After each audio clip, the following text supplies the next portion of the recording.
How's it going, YouTube? My name is Elvin7, your resident Mistweaver monk, and I am back from the holidays for episode number 5 of the Gauntlet.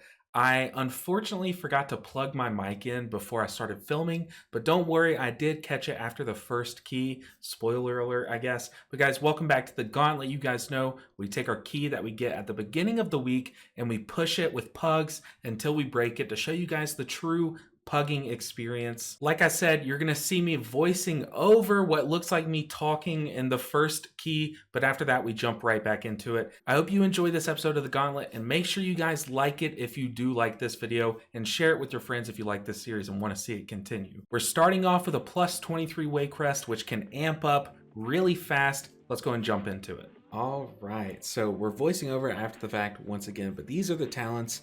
I wanted to point out that I'm running the 2 Touch of Death talents, which I find absolutely amazing this week because of, I believe is it bolstering? I can't remember which of the 2 affixes it is that makes things like harder to kill once they get low in health, but it is absolutely amazing this week.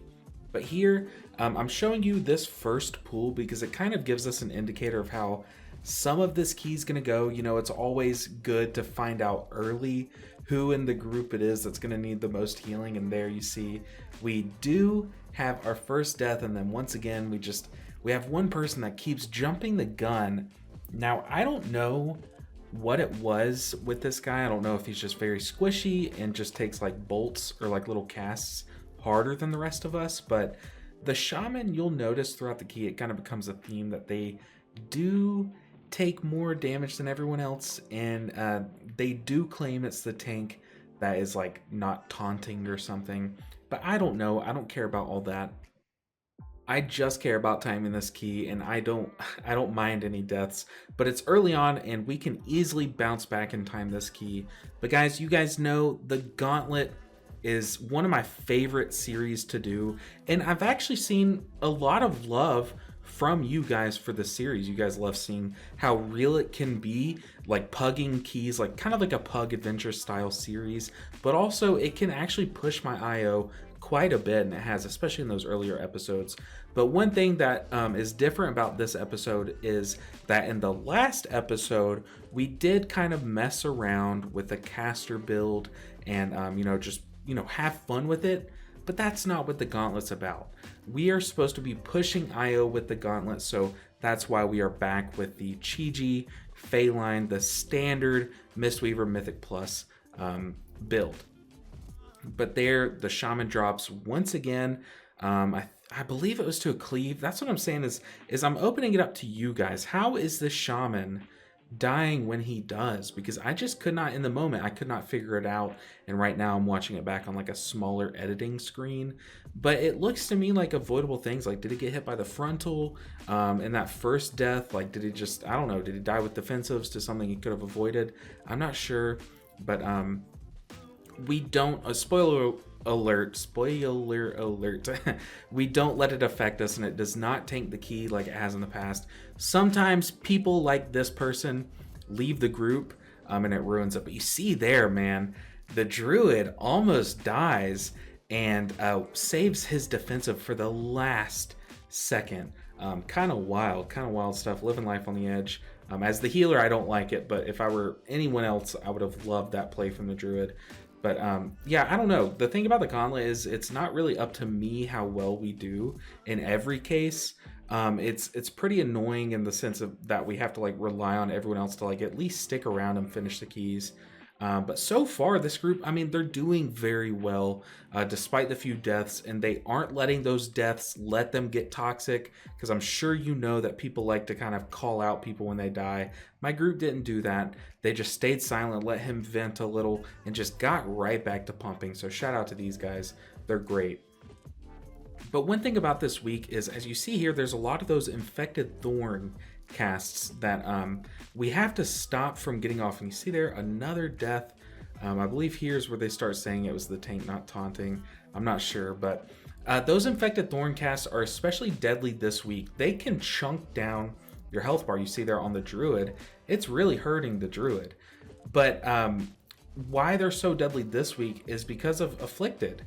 We, as the healer, are having to use our dispels on the afflicted ads a lot more often So these casts, these avoidable, kickable casts that leave a toxin or a debuff on your allies that are, like I said, avoidable. You can stop them before they actually happen.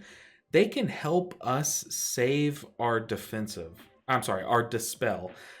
So when you find a good group that can stop those casts or just help with afflicted, it can really help that like button clutter. What's a clutter? Button clutter from the healer's end. We're having to dispel you and the afflicted cast. That's sometimes impossible. So yeah, it just helps a lot when you find DPS that help. And right here, I believe it was the druid for the most part and the shaman that were helping out a lot with afflicted. But also, this group was excellent on stops. Like, we had so many AoE stuns and good kicks. So big shout outs to these guys. For the most part, they were in an exceptional group. And then also another thing that I haven't pointed out yet is this tank. I'm going to talk about the tank for a second.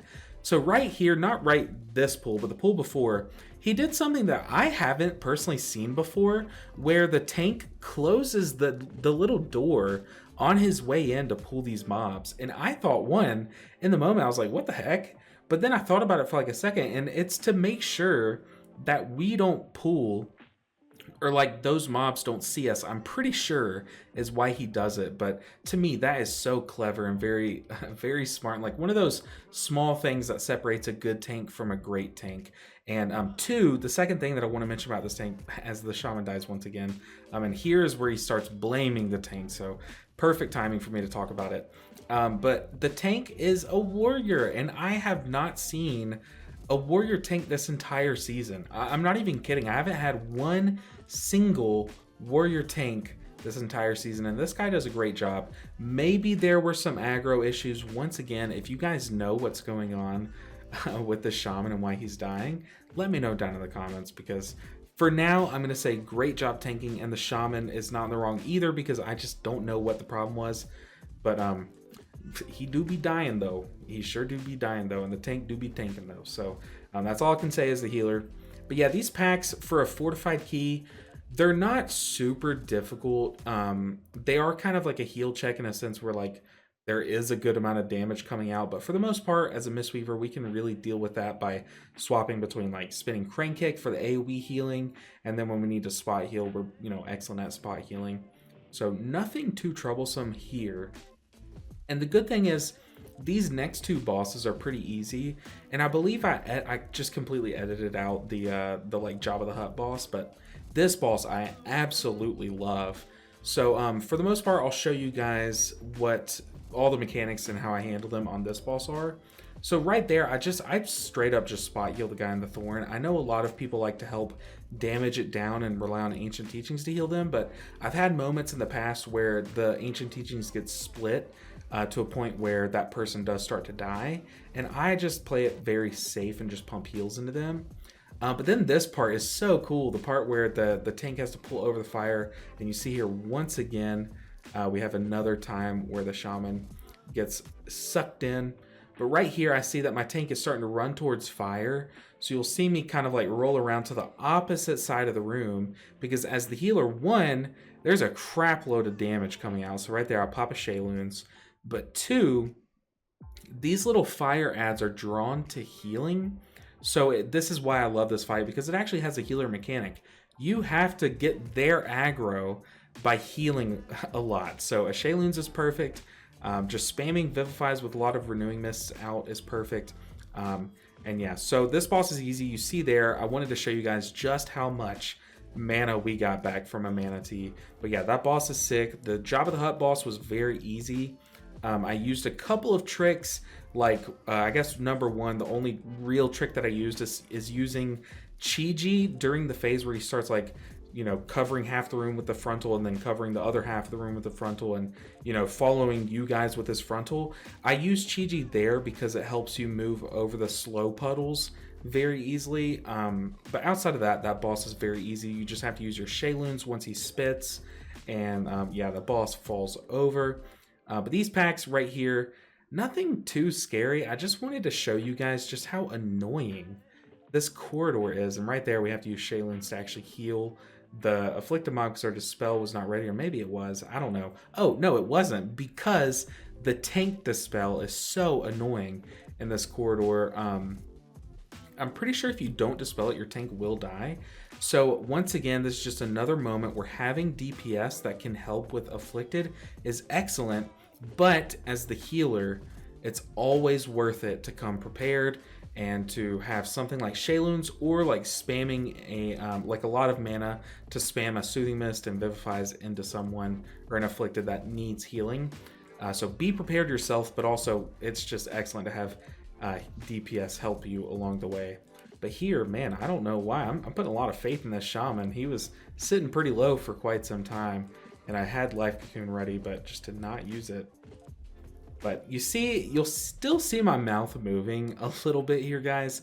Once again, I got home from vacation and completely forgot to plug in my microphone. I plugged in all my other accessories once I got home, but not my microphone. And that's why I still had not noticed it at this point in the video. But man, those etch casts are what really hurts in this dungeon. That's probably, in a coordinated group, the most deadly thing to a single player. So those etch casts. But here, on my camera, watch my camera, that is where I realized that my mic was off. And I kind of got a little pissed off and like pulled out my headset mic and just threw it off. But yeah, so from here on out, you will not see my mic or my mouth move unless by habit. But yeah, the rest of this dungeon is actually like super easy. But you'll probably notice that we're a little low on percentage, so we will have to come back and get some more. But for the most part, we have just made excellent time in this dungeon. I mean, what is that? 14 minutes with 2 bosses left and like only like 1.5 trash pools left. Now, the one hard thing about this boss is because of Afflicted. So as you know, someone has to move out and you have to dispel them so they'll drop a puddle. And that just becomes harder on Afflicted because once again, you're using your dispel. So just as a healer, you have to be a little smart and know when it's okay to use your dispel here. And don't just rip it off and then let Afflicted kill you guys. Yeah, just be smart, no timers, and you should be fine. But yeah, there we lose the DH. Once again, I have no idea how they died. I believe they got hit by one of the barrages, but they said ZZZ. I don't know if that was because they weren't getting a B-res or because it was someone else's fault that they died. No clue. Once again, if one of you guys is keeping track of all the deaths in this key and want to let me know how people died, if it was my fault or avoidable on my end, that would help me out a ton. If not, don't flame these guys. I just want to know how they died. But yeah, this boss, super easy. But now we have Lady Waycrest out, so the damage does go up a little. But once again, the only real hard part about this fight is the Afflicted. You know, dealing with that with the debuff, but we manage it pretty nicely. And we actually are able to dispel ourselves. But for the most part, what you're supposed to do on Afflicted Week is let the person run out and let the debuff time out on them so that you get to save your dispel in reserve for Afflicted. You don't want to waste it. But I did want to show you guys a little bit of this pull because look at that AoE damage, that Ring of Peace to keep the jumpers from jumping. Oh yeah, that's good stuff. That's satisfying. Look at that damage. I love mindless, castless AoE packs. It's one of my favorite things in the entire game. But yeah, we come here to the last boss, and I do take it upon myself to do the fire, the little fire canister, fire bottle, what's it called? Like Molotov cocktail kind of thing. Which does add a lot of strain on me, actually, because I've totally forgot it was Afflicted Week. So we do have Afflicted to deal with. We're doing basically the one mechanic in the entire fight, and then healing this big slam of damage. It does actually add up to be quite a difficult fight when you do all of those things at once. But for the most part, this boss is super easy. I mean, just keep burning the ad that dies, and then just heal up that big slam of damage that comes like once in a blue moon, and you will be totally fine. But you'll see me kind of twirl my camera around while looking for the Molotov cocktail thing. But yeah, this dungeon absolutely falls over. But yeah, this boss is really cool. I remember in the PTR, he was like really hard. I think it was because that big slam did even more damage, or maybe I just ran this key on Tyrannical a lot. But yeah, I don't know. It wasn't until a couple times in that I actually learned the add mechanic, the fire mechanic. But yeah, you see here, just, I mean, it's basically just rinse and repeat. A lot of the boss fights in this dungeon are straight up rinse and repeat, like small mechanics checks. So that's why this dungeon, I'm pretty sure this dungeon's seen as one of the easier ones. But it is one of my favorites. One, because the atmosphere, you know, the music is exceptional in this dungeon. But yeah, and the mobs aren't too difficult. But the mobs that you don't pull, the mobs that you're always used to skipping, kind of are difficult. And you'll see here, as we try to collect that last percentage point, we do accidentally, I think the tank pulled more than he meant to, and we start to kind of get trucked. My revival's on cooldown, we lose the druid, we almost lose everyone. I dispel the tank before he dies, like at 1 HP, but so far, so good. I'm happy, thumbs up. All right, we are back to live commentary. I finally figured out my mic situation.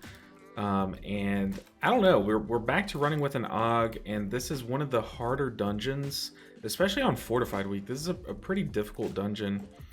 So I don't know how to feel. But we need to be taxing these guys for sure. Already we have a pretty scary pool that I'm pretty sure we're planning on lusting. Yeah, okay. But yeah, very scary pool. Let's keep our defensives rolling. We're just gonna dump revival. There's like no better time to use cooldowns than... Oh man, I stood right in that. Dang, we wasted Chi-Ji. Already off to a very rough start. We can bounce back though. We can bounce back. Just gotta focus up. All right. I'm the only death, and that's fine. Oh my god. Man, those things chunk on Fortified Week.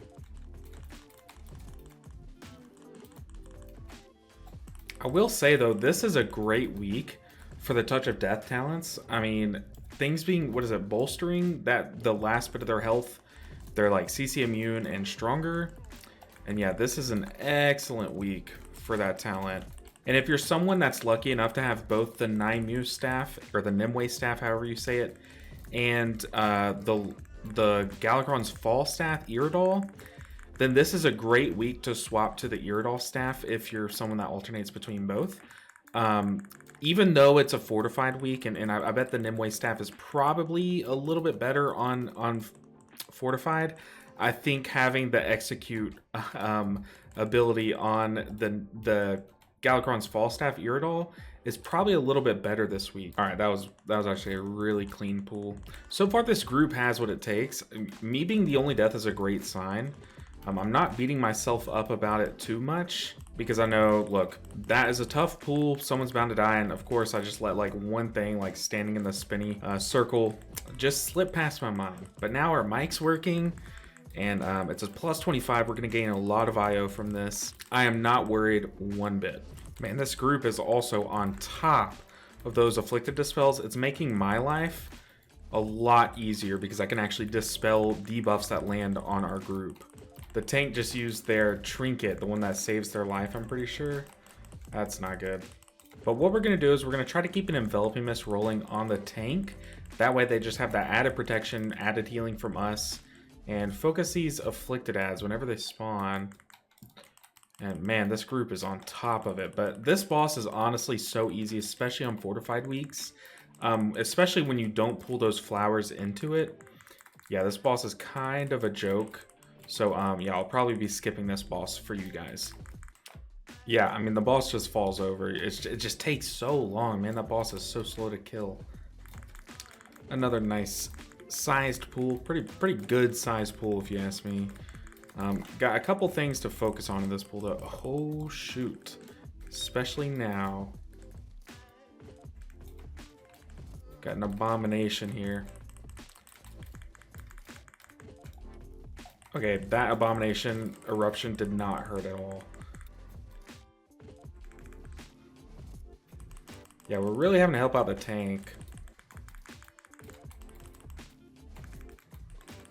I know it's a late Chi-Ji in this pool, but I didn't have much else for eruption. And these last two guys are the hardest guys in the pool. So this is basically the entire pool still left alive. Ooh, now this pool is kind of ridiculous.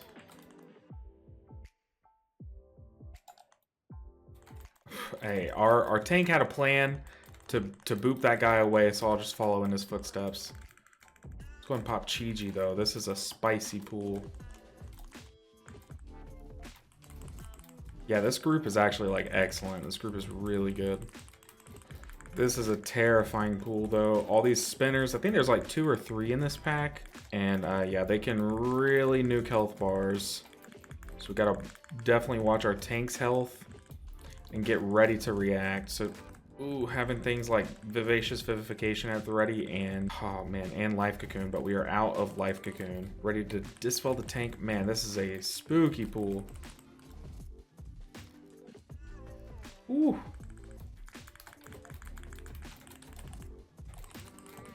Man, our tank is a Chad. And they're a monk, so if you guys know this tank, or if one of you guys are this tank, dude, shout out to you. You are a gamer. I'm gonna pop a defensive for this one, just make it easier so we only have to heal the rest of the group, really. Another big pull. Dude, these guys are gamers. Ooh, it's gonna be scary, though. We're gonna have to spread out and get ready to react. There's another spinner. There's a Noxious Eruption guy, dude. This is a spooky pack. Let's just go ahead and AoE stop. It didn't do anything. Everyone's low. I was trying to do it before everyone fell below the threshold. I did not get there. Oh, we almost died. I was trying to look for Afflicted.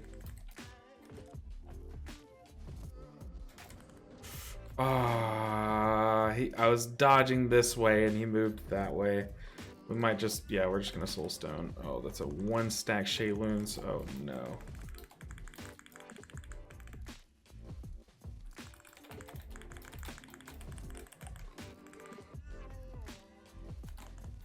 That was unfortunate. When you dodge left and you get cut off, oh, that was really rough. Speaking of being no joke, dude, this boss is terrifying.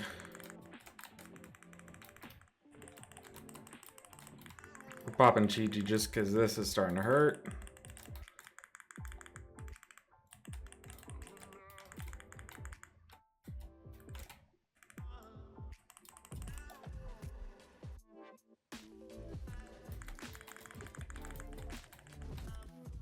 Alright, stay with us. Oh, man.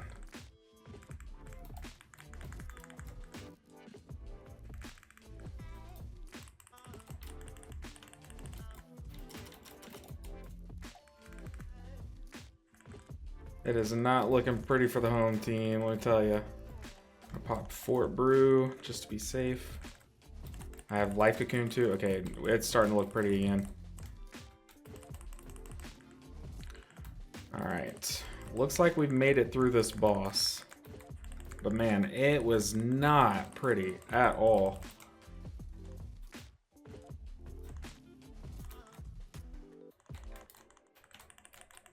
These pools are always so scary on fortified weeks. Especially once they fall below the threshold. You can't kick them. Oh my god, dude. These guys are wild. We're still making fine time. I mean, 12 minutes for this last bit is not amazing. But it's still doable.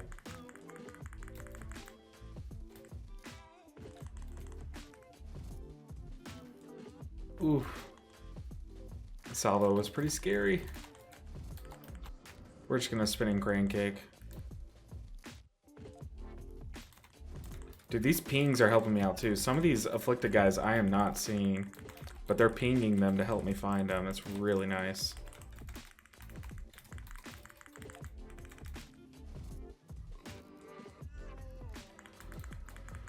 Whew. If that's any indication of how hard this is going to be, we're in for a rough time.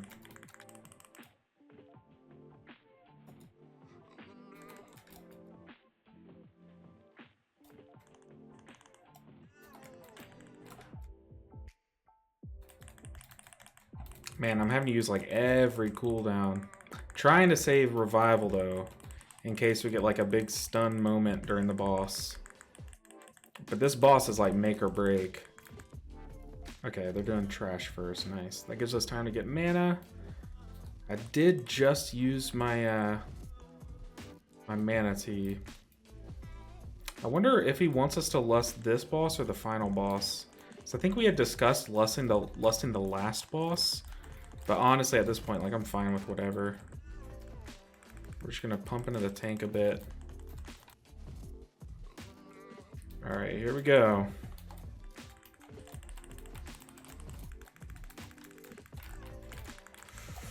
Ooh, I pressed the wrong button there. I straight up pressed the wrong button. Oh my god, I meant to envelop him. I don't know what I meant to do, to be honest, but I accidentally rolled right in the middle of a salvo. So horrible, horrible mistake. But we ended up surviving. Oh, the pole stopped us.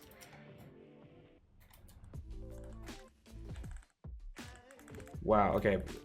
Bad plays so far on my part, but recoverable. Just gotta watch out for the spatial. Nice. Good team, good team. Drink up in the downtime. We have Chi-Ji coming up.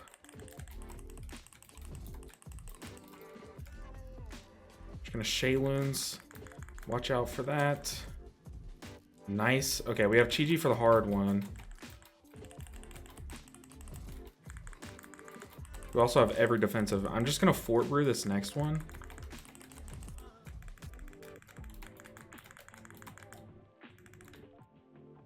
I didn't even Fort Brew. This is scary, dude. A plus 25, one of the hard bosses, is no joke, man. All right, it's gonna pull us right between there. Okay, we dispelled the tank too. We're just gonna Life Cocoon him because he is taking a pounding. Nice. Okay, we have full Shayloons, and we have Revival just in case.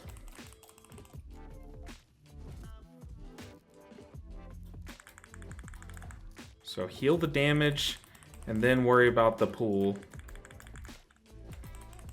Okay, we have a good amount of hot spread. We don't have Chi-Ji, but we do have Revival. We're just gonna blast it. Nice. Okay, I'm glad I revivaled that, because we would have lost the Evoker, probably ourselves too. Very nice. Okay, we're in business, guys. We are in business. We have Lust too. Dude, my team's already celebrating because we know this dungeon dies if we play smart. This last boss is pretty easy as well. All right, we got this, guys. We're gonna time a plus 25. Our first plus 25 timed of the season, if we can do it. We just gotta execute. Just execute. We got this. We got this.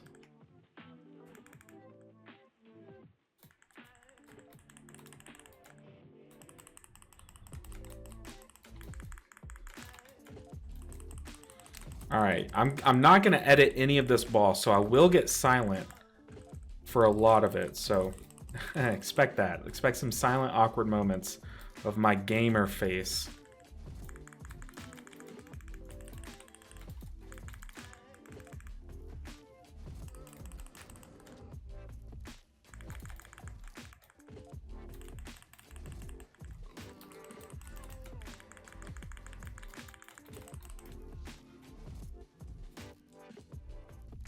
All right, we're getting the far ones. All right, nice, nice, nice.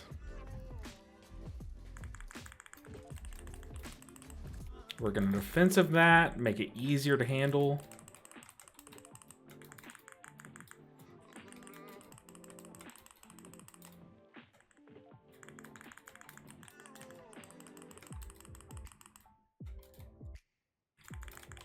I saved those blackout kicks so they'd hit after that damage came out. Let's reapply these hots while this ad is out because it does hurt a lot. We have Shayloons. Just gonna cast a hard cast Vivify there. Defensive Shayloons.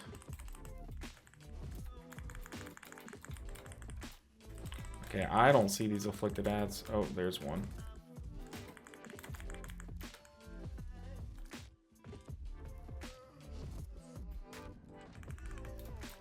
I think we got them all.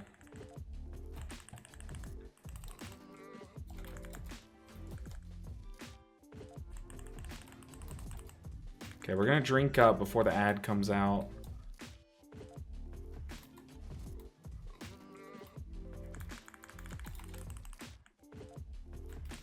We're not gonna waste a cooldown on that Colossal Blow, because we know this ad is coming. The ad is the scarier part.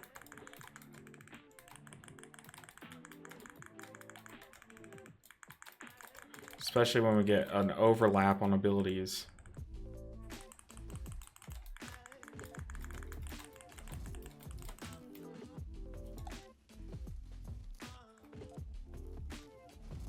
Alright, nice, nice, nice.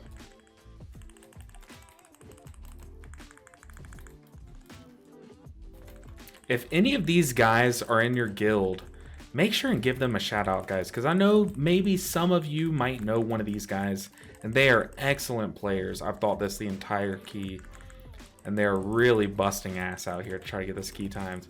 2.5 minutes left. Absolutely doable. Where was the other afflicted? Did they get it? Man, and they are handling these afflicted. This is what you need out of DPS, or what you should expect from your DPS. Great timed Zephyrs. Like, just an amazing group. Okay, we're in the middle of Chi-Ji, so hopefully they'll run around on those outer ones. Nice.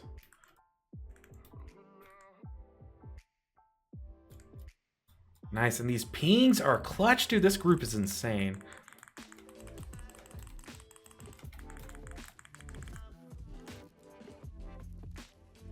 We're timing it. We're gonna use both of our blasts, Extinction Blast, Touch of Death. Let's bring it home, guys. Timing a +25. We're just gonna revival this one. Easy, easy, easy, easy.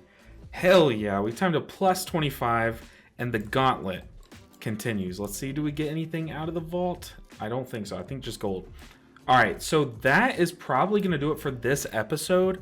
The whole point of the Gauntlet is to push a key until it breaks. This key still has not broken. We have a +26. I'm going to split this up into a part 2. So let me know what you guys think of me doing that to keep the videos shorter in length and maybe have 2 Gauntlet episodes this week instead of just 1. But guys, thank you so much for watching. We're killing it. Let's see if we can keep that up in part 2 of episode 5. Guys, I'll see you in the next episode. A huge shout out to the Patreons while you're still here. These guys are absolutely what is making this channel possible. I would not be able to try YouTube without these guys. So thank you so much to you. And if you want to see your name alongside these guys, check out the link down in the description below. And while you're down there, hit like, hit subscribe. I'll see you guys in the next episode. Until then, take care.